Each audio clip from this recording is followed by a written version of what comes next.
नमस्कार, आदाब, सत श्री अकाल, जय भीम, जोहार। मेरा नाम है नवीन कुमार। किसने सोचा था कि सुप्रीम कोर्ट से पटखनी खाने के बाद मुकेश अंबानी दुनिया के दूसरे सबसे बड़े रईस Amazon.com के मालिक जेफ बेजोस से इस कदर खार खा जाएंगे कि उनके जबड़े से पसंदीदा कारोबार छीनने के लिए कुछ भी कर गुजरेंगे। आज अमेजॉन मुकेश अंबानी की दी हुई चोट सहला रहा है। वो कारोबार है रिटेल चेन दिग्गज बिग बाजार। इसे किशोर बियानी की फ्यूचर रिटेल चलाती है, जिसके साथ अमेजॉन का पुराना करार है। इस करार को तोड़ते हुए अगस्त 2020 में बियानी ने मुकेश अंबानी के हाथ इसे बेचने का ऐलान कर दिया। कीमत तय हुई 24,713 करोड़ रुपए। अमेजॉन इस सौदे के खिलाफ सुप्रीम कोर्ट चला गया और सुप्रीम कोर्ट ने फैसला सुनाया कि बिग बाजार अमेजॉन की मर्जी के बिना अंबानी को ही नहीं, किसी को नहीं बेच सकता।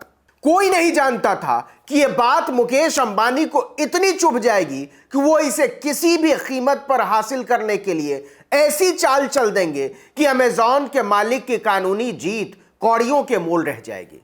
रिलायंस ने बिग बाजार पर सर्जिकल स्ट्राइक की तरह कब्जा किया। बिग बाजार के बड़े बड़े अधिकारियों को भी नहीं पता था कि 25 फरवरी की रात क्या होने जा रहा है। स्टोर्स के मैनेजर को हवा ही नहीं थी। कर्मचारी अपने तरीके से रोज के काम में जुटे हुए थे। ग्राहक आ रहे थे, जा रहे थे कि अचानक करीब 8 बजे रिलायंस का स्टाफ फ्यूचर ग्रुप के कोई 200 बिग बाजार पर एक साथ पहुंचता है। वो पहुंचते ही स्टोर मैनेजर से पूरे स्टोर की एक्सेस मांगने लगते हैं, कंप्यूटर, कैश और माल, हर चीज का। किसी को पता नहीं था कि वो लोग कौन हैं, कहां से आए और क्या चाहते हैं। फ्यूचर ग्रुप के टॉप मैनेजमेंट को भी रिलायंस के इस प्लान के बारे में नहीं पता था। वो इधर उधर कॉल करने लगते हैं, लेकिन कोई नहीं बताता कि ये हो क्या रहा है और किसके ऑर्डर से हो रहा है। अंत में कर्मचारी हाथ खड़े कर देते हैं और देखते ही देखते रातों रात रिलायंस ने फ्यूचर के कोई 200 स्टोर्स पर कब्जा कर लिया और सारा ऑपरेशन अपने हाथों में ले लिया। अमेजॉन ने रिलायंस को हल्के में लिया था और उसे अंदाजा नहीं था कि ऐसा कुछ हो सकता है। अब अमेजॉन बातचीत से मामले को सुलझाने का ऑफर दे रहा है। 178 अरब डॉलर के साम्राज्य के मालिक जेफ बेजोस को केवल 78 अरब डॉलर के कारोबारी मुकेश अंबानी ने घुटनों के बल लाकर खड़ा कर दिया है। अब जरा इस पूरी कहानी को सिलसिलेवार तरीके से समझिए, क्योंकि कंपनियों पर कब्जे की ऐसी कहानी इससे पहले कभी नहीं लिखी गई। हुआ यूं कि फरवरी के आखिरी हफ्ते में मुंबई में कुछ फ्यूचर रिटेल सुपरमार्केट में हल्के नीले रंग के ग्रोसरी क्रेट्स उतरते दिखे। कर्मचारियों और ग्राहकों ने इसे सामान्य तरीके से देखा, लेकिन असल में यह सामान्य घटना नहीं थी, क्योंकि ये क्रेट्स भारत के सबसे बड़े रिटेलर रिलायंस के थे। ग्राहकों को सुरक्षा के नाम पर इन सब से दूर रखा गया। इसके पहले यह चर्चा उड़ चुकी थी कि बिग बाजार किसी भी समय बंद हो सकते हैं, वो रिलायंस के हाथ में जा सकते हैं। न्यूज एजेंसी रॉयटर्स ने दिल्ली के एक बिग बाजार की खबर छापी। एक कर्मचारी ने उसे बताया कि 25 फरवरी की रात 8 बजे क्या हुआ था। उसने बताया कि स्थिति बड़ी ही चिंताजनक थी। हर कोई परेशान था, किसी को पता नहीं था कि वो लोग कौन हैं, वो पूरे स्टोर की एक्सेस क्यों चाहते हैं। इससे पहले ऐसा कभी नहीं हुआ था। इसी तरह हरियाणा के सोनीपत में भी एक फ्यूचर स्टोर में कर्मचारियों से ठीक उसी समय यानी 25 फरवरी की रात 8 बजे बाहर जाने को कहा गया। कर्मचारियों ने आनाकानी की तो उन्हें चुप करा दिया गया। रिलायंस ने पूरे स्टोर का कंट्रोल अपने हाथों में ले लिया था। एक कर्मचारी ने नाम न जाहिर करने की शर्त पर बताया कि पश्चिमी गुजरात के वडोदरा शहर में सुबह सुबह रोज की तरह जब बिग बाजार के कर्मचारी स्टोर पर आए तो उनसे घर वापस जाने को कहा गया।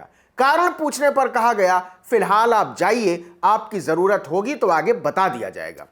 अब सुनिए कि सुप्रीम कोर्ट से हार जाने के बाद भी रिलायंस ने अमेजॉन जैसी दिग्गज कंपनी को कैसे मात दी। हुआ यूं कि बिग बाजार ने पहले रिलायंस को सप्लायर बनाया, उसके बाद महीनों महीनों भुगतान नहीं किया, और जब फ्यूचर रिटेल पर रिलायंस की देनदारी बहुत ज्यादा बढ़ गई तो अंबानी ने फ्यूचर की तरफ से नहीं किए गए भुगतानों का हवाला देते हुए कोई 200 बिग बाजार स्टोर का कंट्रोल अपने हाथों में ले लिया। खबर है कि आने वाले दिनों में लगभग 250 और बिग बाजार आउटलेट को रिलायंस अपने हाथों में लेने वाला है।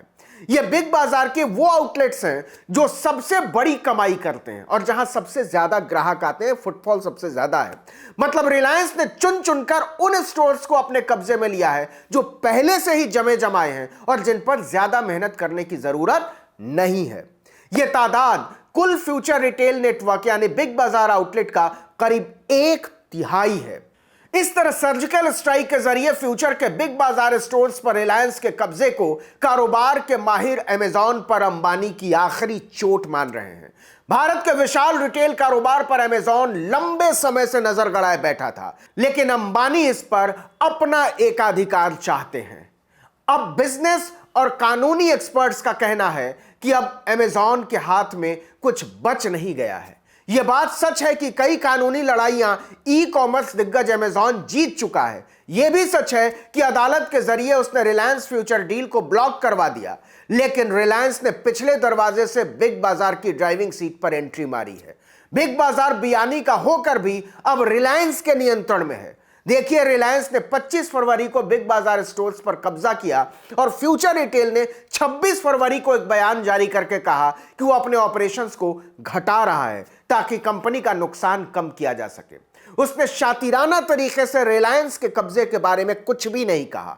यह तथ्य है कि अभी फ्यूचर ग्रुप पर कोई 4 अरब डॉलर से भी ज्यादा का कर्ज है। इस कर्ज का एक हिस्सा रिलायंस का है, इसलिए स्टोर्स को रिलायंस के हवाले करके बियानी थोड़े हल्के महसूस कर रहे हैं। अब कहा जा रहा है कि अमेजॉन अगर लड़ना भी चाहे तो लड़ेगा किस लिए?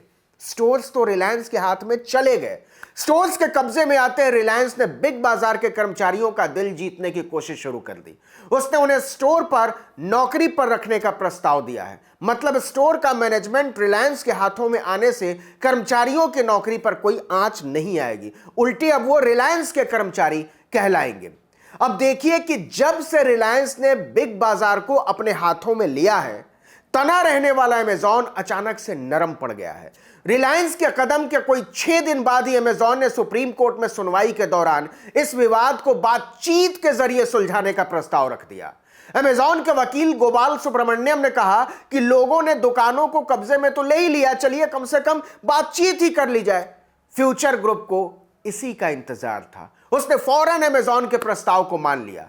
मतलब अब अंबानी के दोनों हाथों में लड्डू है। अमेजॉन कानूनी लड़ाई जीतकर भी कारोबारी लड़ाई बुरी तरह से हार गया है। अमेजॉन ने रिलायंस को हल्के में ले लिया था। यह हल्का अंदाज उसे बहुत भारी पड़ा है। इस वीडियो में इतना ही, लेकिन अगर आपने आर्टिकल 19 इंडिया को अब तक सब्सक्राइब नहीं किया तो फौरन कर लीजिए। बेल आइकॉन दबाइए, घंटी जैसी आकृति लाइक कीजिए और कमेंट करके बताइए हमारा वीडियो आपको कैसा लगा। अगर यूट्यूब पर देख रहे हैं तो हमारे चैनल को सब्सक्राइब करना मत भूलिए। फेसबुक पर देख रहे हैं तो वीडियो देखने के बाद हमारे पेज पर जाइए, उसको लाइक करना मत भूलिए। और अगर इंस्टाग्राम पर देख रहे हैं तो हमारे पेज को फॉलो करना मत भूलिए। और ट्विटर पर भी हमारे हैंडल आर्टिकल 19_इंडिया को फॉलो करना मत भूलिए। नमस्कार।